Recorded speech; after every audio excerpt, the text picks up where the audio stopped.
Sebelum kamu menonton, pastikan kamu sudah menekan tombol subscribe. Dan jangan lupa nyalakan lonceng notifikasinya. Dan inilah Kakak Beradik Podcast. Kenta, penasaran deh? Kenapa dari tadi diem aja? Ya penasaran banget. Iya, tapi tadi neneknya tangannya taruh di sini. Berasa. Ya, jadi aku berasa nenek ya. Tapi aku gak berasa anak-anaknya lali-lali itu aku gak merasa. Kenapa? Gak tau ya, kalau yang aku lihat mungkin anak-anak di sini dia lebih tertarik sama uncle. Tahu deh. Dari tadi bener-bener nyamperin uncle. Tapi kalau di sini malah yang nyamperin Kak Kenta itu malah yang perempuan, nenek-nenek. Saya tadi ada sosok perempuan yang Aku nggak. sempat kakak bilang iya. baju merah. Oh, si perempuan merah itu. Tapi ternyata dia nggak mau ngeganggu. Dia ibaratnya cuma datang ke tempat asal dia karena dia ada di atas lemari. Lemari. Ya. Ada juga. Nah, tadi itu dia sebelum dia ke atas lemari, dia berdiri dulu di belakang Kak Kenta. Oke. Sebelum bahas Kenta, kita lihat dulu yang di atas lemari ini, si perempuan baju merah ini apa sih, kuntilanak? Dia tidur. Kenapa tiduran? Kenapa sembunyi? Terus maksudnya Kalau yang aku lihat malah bukan kuntilanak, Kak. dia apa sih? Perempuan. Kenapa baju merah? Perempuan, tapi dia memakai baju merah. Jangan Dan sampai itu lolos nggak baju merah? beda. Yang baju merah jangan sampai lolos. Jangan bercanda. Oh ya nggak apa-apa. Iya, nggak apa-apa. Mereka juga suka bercanda sama kita, ya kan? Suka ketawa kok, mau. Oh iya. Marah. Nggak Nggak marah. marah ya? Kenapa emang kok Kenta cewek-cewek yang mau deket? Kurang tahu ya, Kak. Mungkin karena kalau anak kecil kayaknya yang dibawa ini sensi sama Kak Kenta karena dianggapnya dia juga anak kecil gitu. Oh. Kiranya. Kenapa setan-setan ceweknya dekat aku, tapi manusia ceweknya nggak dekat aku? Itu kenapa? Ken, kamu nggak mau jadi setan kan? Iya. Karena lebih banyak cewek setan yang ketemu kamu. Nggak mau. Ken, abis sama aku juga nggak punya pacar kok. Oh, kita semua sama di sini. Bertiga ya?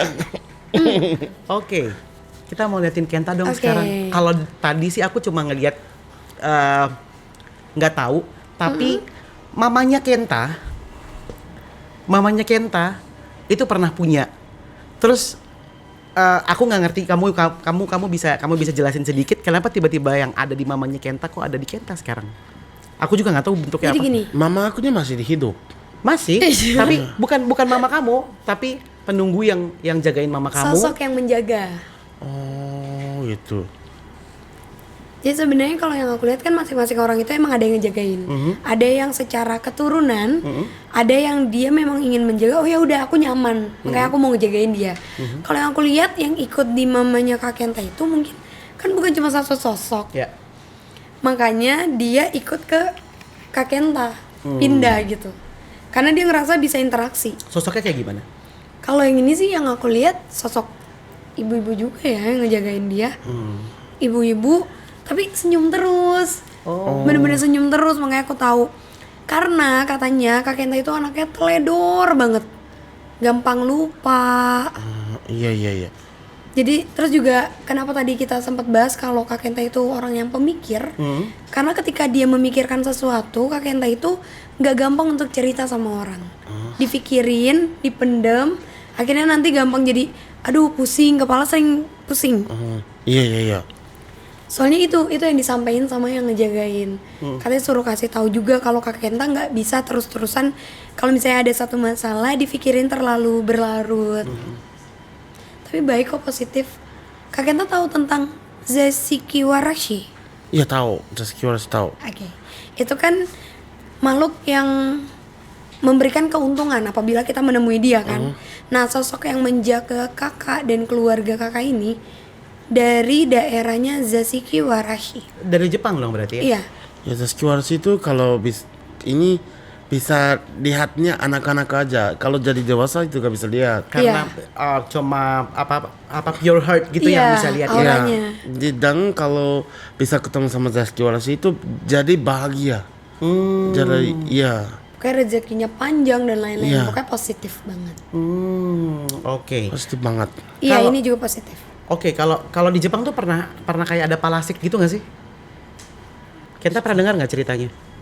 Aku Yang Karena kepala-kepala karena terbang. biasanya ada yang good vibes sama ada yang bad vibes buat Kalau- anak-anak. Iya.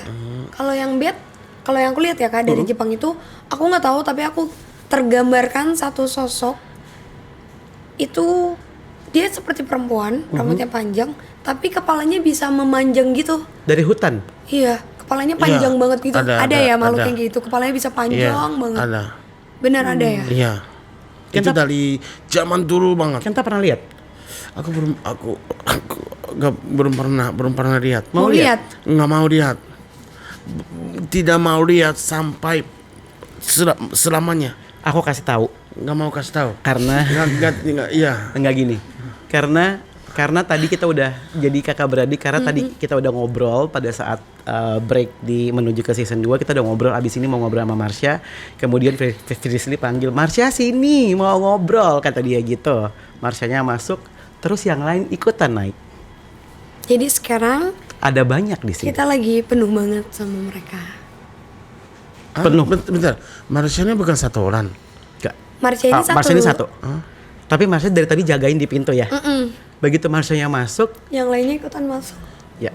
Hah? Oke. Kalau gitu, Kenta penasaran nggak sama Marsha? 5% penasaran, 5% gak mau tahu. Karena takut banget. Ya udah gini deh, kita ajak kenalan sama Marsha. Ya udah. Frisly, aku mau ngobrol sama Marsha. Tapi nanti ingat ya Kak, kalau udah selesai Kakak panggil Frisly. Frisly, oke, siap. Jangan tegang, nggak Jangan apa-apa. tegang, jangan tegang. Enggak tegang. Hai Marsha, Halo semuanya. apa kabar sayang? Aku dari tadi tunggu aja. Iya. Pas aku masuk, Ah, aku coba buat pegang-pegang dia. Tapi aku pegang lagi. Heeh. Enggak, dia enggak ngerasa apa-apa. Nggak ngerasa? Enggak. Marsha mau pegang Kenta sekarang. Ayo Enggak sini. mau.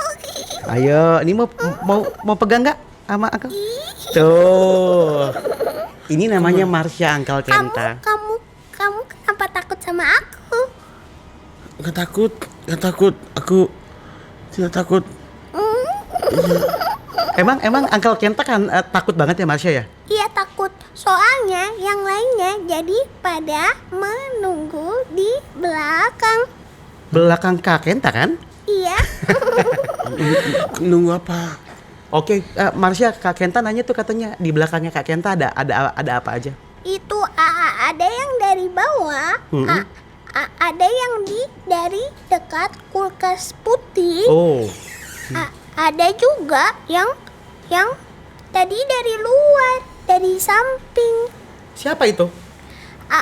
Yang dari samping itu yang perempuan. Tapi tidak apa, nanti aku main lagi. Kayak gitu. Kenta, ini namanya Marsha. Marsha bisa lihat gak kalau misalkan Uncle Kenta ini atau kakak Kenta ini yang ikutin siapa aja? Tadi aku udah tanya Frisly, katanya ada nenek-nenek dari Jepang. Iya. Iya. Aku suka sekali karena yang ikut pakai bajunya baju panjang, tangannya dimasukin. Iya. Dimasukin ke dalam baju. Aha. Terus ada tusuk rambutnya panjang juga. Hah? Itu ditaruh di situ, lucu sekali. Terus ada talinya jatuh gitu ya, Marsha ya? Betul. Jadi sumpit terus ada gantungannya iya. gitu. Ada gantungannya kayak liontin gitu. Nah sekarang Tidak mengganggu. Dia baik. nih ya kayak kamu lucu gemes. Aku kadang-kadang pengen nyariin kamu nih, mana Marsha gitu kalau ketemu Frisly. Marsha, kalau Uncle Kenta pernah nggak sih? Dia kan bilang katanya dia nggak pernah digangguin sama hal-hal yang menakutkan. Pernah nggak Marsha lihat Uncle Kenta nggak sadar aja kalau dia sebenarnya tidur tapi sama siapa gitu? Aku tahu kalau lagi ada di ruangan, lagi di pakai bedak, Heeh. itu sebenarnya Heeh. ada yang coba mengikuti dan mengganggu dan mau ikut ke kamar, tapi tidak bisa.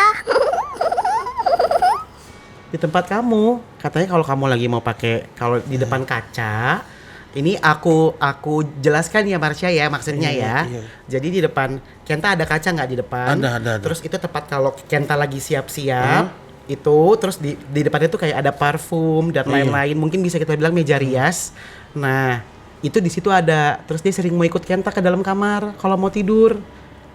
Ke tempat tidurnya Tapi Kenta. tidak bisa. Kenapa nggak bisa emang? Karena yang menjaga tidak bolehin. Wujudnya kayak gimana sih? Kalau yang ada di sana sosoknya anak-anak, tapi dia rambutnya tidak dikuncir. Oh, anak-anak tapi rambutnya tidak dikuncir, Kenta. Kenta pernah sadar nggak? Pernah berasa nggak? Aku nggak tahu. Kenapa? Kenta kenapa? Dia takut sekali. Takut banget. Nggak apa-apa, baik. Kan tadi udah salaman kan? Udah towel. Ininya apa positif? Yang positif. Mereka Tidak ganggu, Tuh. tidak apa. Baik katanya. Dia tidak ganggu, berarti positif maksudnya. Ya, jadi apa di depan kaca kan? Di depan Mereka kaca. Ini kaca ada kaca, terus ada tanda paum Iya. itu paling di tempat paling jauh dari kamar tidur. Iya. Jadi mereka ini mungkin ada di situ ya. Ya, Emang bener posisinya Iya, jauh. benar. Dari Jadi- kamar tidur jauh. Iya, jauh. Ya nggak tahu. Paling jauh. Kan yang tahu Kenta. Kita nggak pernah ke kamar kita. Ya jadi masuk apa ya? Masuk apa? Nggak terus. Terus kamar masuk, kalau pintu masuk di depannya ada kaca, terus ada paum. Maaf ya. Ya. Terus sebelah maaf. Minum dulu. Terus kita sambil nunggu Kenta, kalau di kamarnya Uncle Kenta ada apa lagi, Marsha?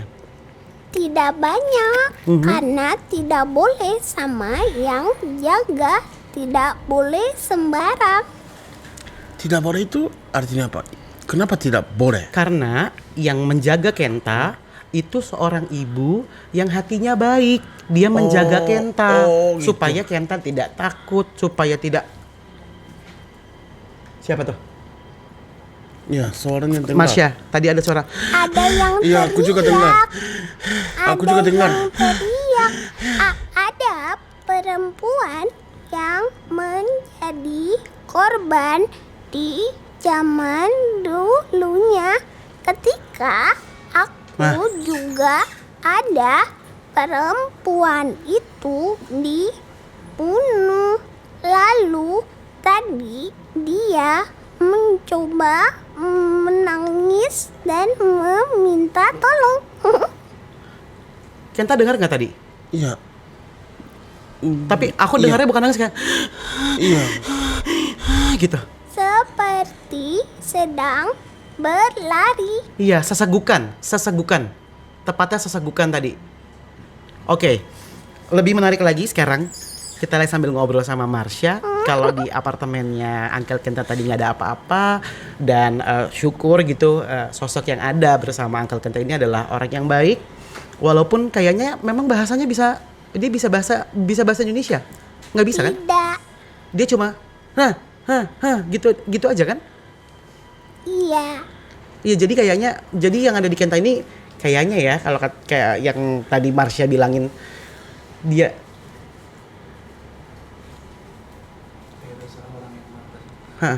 Iya.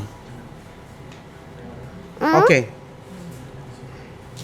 Siapa ini Marsha? Siapa ini yang nafas di mikrofon kita? Itu yang dari depan pintu. Kalau tidak, aku keluar saja biar mereka ikut aku lagi. Emang kenapa? Kenapa dia Biar bisa menimbulkan suara? mereka tidak masuk. Kenapa? Dia apa yang ingin dia sampaikan? Tidak ada, tapi terkadang ada yang bekerja di sini sedang berdarah. Perempuan itu tidak langsung dibersihkan, tidak langsung dibuang. Oh. Jadi mereka suka dengan darah itu. Jelas banget sampai sekarang. Oke, berarti memang balik lagi semua tentang kebersihan. Kalau memang kita menjaga satu tempat bersih, wangi, dan berbicara baik gitu ya, Marsha ya. Ya, Semuanya kita akan hidup berdampingan dan juga sama-sama tidak mengganggu. aku boleh pergi. Boleh, Marsha. Terima kasih. Iya, terima kasih. Nanti kita ketemu lagi, oke? Ya, Dah, Marsha. Angkel kita Marsha, dadah. terima kasih ya. Dadah. Dadah. semuanya. Frisly. Frisly. Frisly. Hai. Welcome back.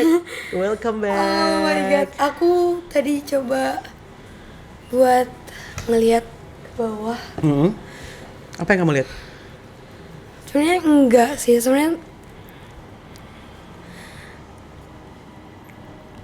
ada sosok perempuan yang tadi sempat minta tolong. Kenapa dia? Kenapa dia minta tolong? Apa yang bisa kita tolongin? Enggak sih, dia minta buat dipindahin aja katanya, dipindahkan tempat karena dia itu korban pemerkosaan. Itu udah lama banget. Tapi sedihnya lagi orang-orang yang memperkosa dia keluarga atau kerabat dari papanya sendiri gitu. Jadi orang-orang terdekat yang dia kenal juga. Terus orang-orang itu malah menyampaikan pesan kepada keluarganya setelah mereka balik dan membunuh si perempuan ini. Mereka menyampaikan pesan kalau perempuan ini yang ingin menikah dengan orang Belanda agar selamat hidupnya katanya. Padahal enggak. Ya, berarti fitnah ya. Jatuhnya ini dia sudah diperkosa, kemudian difitnah. Dia mau dipindahin kemana emang? Nggak tahu deh. Katanya nanti pas kamu turun akan bertemu dengan aku. Maksudnya aku nanti pas lagi turun ketemu sama dia. Jangan gue. Masih banyak kerjaan gue. Karyawan gue pada bandel. Aduh. Awas ya gimana? karyawan produksi bakso abis ini ya. Ketahuan lu pada jorok di sini lu. Kenta, Ya, jangan bengong. Apa yang kamu rasain sekarang? aku takut banget. Kamu takut banget. Sebenarnya Aku mau selesai cepat. kalau aku tanya lagi ke kamu, apa sih yang paling kamu takutin? Kamu takut berhadapan langsung dengan makhluk-makhluk yang mungkin menyeramkan, atau mungkin kamu takut mereka ngikut sama kamu karena secara nggak sadar? Kamu dengar nggak tadi ceritanya? Di apartemen kamu aja ada yang main-main anak kecil di depan kaca. Kita nggak pernah tahu loh apartemen Kenta bentuknya gimana. Ternyata bener bentuknya. Kalau Marsha bilangnya tadi kaca, tempat kaca pakai bedak. Oh iya, karena Tapi aku kalau depan kaca kan mungkin pakai bedak. Tapi aku ya. tahu maksudnya. Jadi Kenta tuh ada satu meja kayak meja rias gitu. Dia taruh parfum di Iya. situ. Jadi dia kalau mau pergi sebelum berangkat dia pakai parfum Iya. depan kaca sambil siap-siap Iya. gitu kan? Iya. Jadi sebelum depan pintu Masuk. masuk. Oh, berarti bukan di kamar, bukan di mana kacanya. Iya, di depan pintu. Jadi apa ya? Mereka nggak mau masuk kamar tidur kan? Itu paling jauh. Jadi ini kaca sama parfumnya di depan pintu. Terus ada sofa. Terus di ujungnya ada kamar tidur. Nggak apa-apa, berarti dia kan seenggaknya nggak masuk ke kamar. Kenta sebelumnya pernah ngeliat orang kesurupan nggak? Aku belum pernah. Berarti Ini pertama kali? Iya, pertama kali aku. Pertama kali berkomunikasi sama Iya. makhluk lain gitu maksudnya? Ini pernah ya, kemarin aku syuting Cirimis. Iya. Waktu Cirimis. Terus waktu itu aku pertama kali ikut tempat-tempat Seram. Iya, serem. Terus waktu itu aku anak-anaknya Enggak. Itu pada gerak aja terus. Anak-anaknya ajak main terus aku. Karena Kamu berasa anak-anaknya ngajak berasa main kamu? aku gak lihat, tapi berasa banget. Jadi katanya anak-anaknya ada di sofa. Terus aku di belakang sofarnya ada di belakang aku. Terus aku tarik gini. Terus aku lihat sofa turun belakang ini. Oh. Oh Jadi jadi, aku merasa- ngerasain digerakin gitu Iya. ya. Tapi aku gak lihat, gak bisa lihat. Sama berarti sama tadi pas si nenek-nenek itu megang tangan Kak Kenta gitu Iya. ya, berasa gitu. Iya, iya. Kamu pernah nggak ngelihat orang Jepang kesurupan? Belum pernah. Biasanya, tapi kalau misalkan di Jepang itu tradisinya kalau kesurupan diapain? Kalau kita kan dipencet jempolnya. itu cerita zaman dulu. Jadi- siapa ini yang mau megangin tangan? Aku belum pernah lihat langsung itu belum pernah. Tapi lihat TV Jepangnya pernah lihat. Apa yang mereka lakuin biasanya? Jadi biasanya masukin orang zaman dulu udah orang yang meninggal. Bukan, maksudnya ketika ada orang kesurupan, orang Jepang tradisinya disembuhkannya dengan cara apa? Dengan jalannya di Dicipratin air doa, ya? iya doa ya, berdoa sama ini mungkin masing-masing ada caranya, ada banyak. Ya. Terus lempar ini garam dari belakang. Ya kalau marah gimana? Nggak tahu. Enak aja, emang lempar garam sembarangan. Nggak tahu, ada caranya gitu. Jadi belakang ininya jadi bisa bersih. Jadi gini, ini ada kamarnya ya. Kamarnya ada ini contoh, ada kayak kotak ya. Jadi 4 tempatnya taruh garam, nggak bisa masukin. Maksudnya dipagerin di setiap Dipagerinnya sudut, kalau iya. kita tahu, Iya. di setiap sudut supaya itu membentuk gerbang. Ya, ini Kenta, aku pengen tanya ke kamu. Kamu pengen nggak ngobrol sama yang menunggu di badan kamu? Kita nggak ada yang bisa ngobrol sama dia. Cuma kamu yang bisa bahasa Jepang. Gimana? Hah? Kita ngobrol ya? Habis ini kita ngobrol ya? Oke ya? Nanti kita, gini, jadi habis ini aku mau ngundang satu lagi teman aku. Ini orang, maksud temanku ini, nanti aku mau minta bantuan dia untuk bisa ngobrol, atau kalau mungkin bisa penunggunya Kenta masuk ke dia, Bentar, dia untuk nih- bisa ngobrol bahasa Jepang. dia nih hidup kan? Hidup enggak? Hah? Oh, teman aku. Teman aku hidup. Teman aku hidup. Oh iya. Teman aku- Manusia. Hidup bilangnya. Iya. Mereka marah loh dibilang manusia atau bukan. Ya manusia ya, sama manusia, kita manusia. Tapi Teman. tapi tunggu, aku pengen tanya ke kamu. Kamu bener mau nggak ngobrol sama yang ada di badan kamu? Kalau aku sih penasaran. Kita pernah ngobrol. Masing-masing dari kita tuh siapa sih penunggunya? Terus apa tujuannya? Terus kemudian ya paling tidak sekali seumur hidup bisa ngobrol langsung sama dia. Kalau Kenta nanti mau ngobrol sama orang yang ngejagain Kenta, bentukannya ibu-ibu tadi di ada tusukannya kata Marsha, jadi dia kayak pakai sumpit, tau nggak orang Jepang tuh biasanya kan dililit gini, ya memang pakai baju tradisional Jepang, terus ditusuk sumpit, ada gantungannya gitu kayak ada liontinnya, terus dia tangannya dimasukin kayak gini. Iya karena bajunya itu yang besar gitu. Apa namanya, baju adat Jepang, Kimono. Ya? pakai kimono. Nah Iya, dia tuh nggak bisa bahasa Indonesia Kenta, Iya. dia bisanya pakai bahasa Jepang. Nanti Kenta ngobrol ya. Iya. Oke, selagi kita beraniin diri. Selagi Apa? Nggak apa-apa. Udah Udah nggak ada. anak kecil. Udah nggak ada Udah di sini. Udah aman. Tadi Udah aman, Marsha- tadi tidak aman. tadi Marshanya masuk soalnya. Nanti Kenta turun baru Kenta nggak aman. Iya. Nanti turun baru diikutin ya. Gak. Oke. Jadi kakak beradik jangan kemana-mana. Nantikan episode yang ketiga, karena di podcast part yang ketiga kita mau ngobrol sama penunggu yang selama ini ngikutin Kenta. Kita nggak bisa ngobrol karena cuma bisa pakai bahasa Jepang. Habis ini jangan kemana-mana. Saksikan terus kakak beradik podcast part yang ketiga.